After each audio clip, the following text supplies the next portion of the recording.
أعوذ بالله من الشيطان الرجيم. بسم الله الرحمن الرحيم. عم يتساءلون عن النبأ العظيم الذي هم فيه مختلفون. كلا سيعلمون ثم كلا سيعلمون.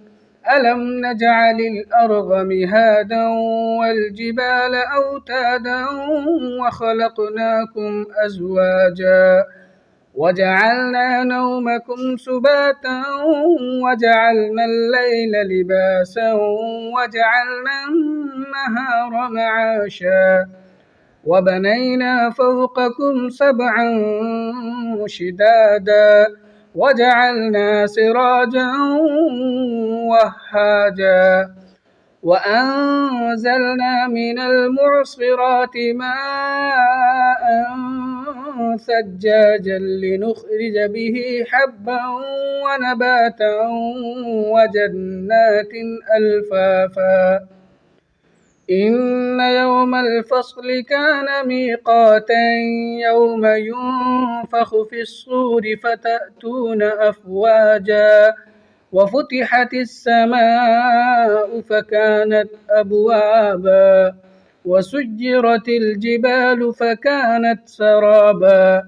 إن جهنم كانت مرصادا للطاغين مآبا لابثين فيها أحقابا لا يذوقون فيها بردا ولا شرابا إلا حميما وغساقا جزاء وفاقا. إنهم كانوا لا يرجون حسابا وكذبوا بآياتنا كذابا وكل شيء أحصيناه كتابا فذوقوا فلن نزيدكم إلا عذابا.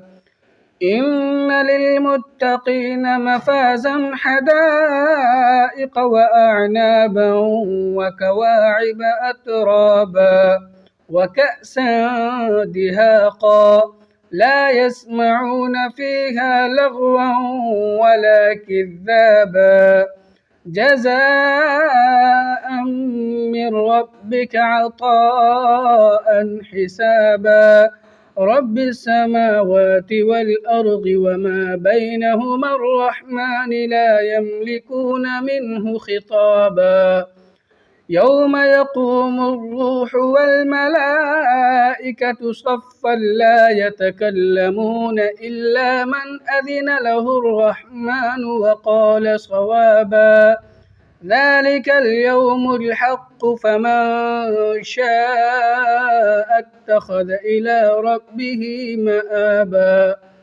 إنا أنذرناكم عذابا قريبا يوم ينظر المرء ما قدمت يداه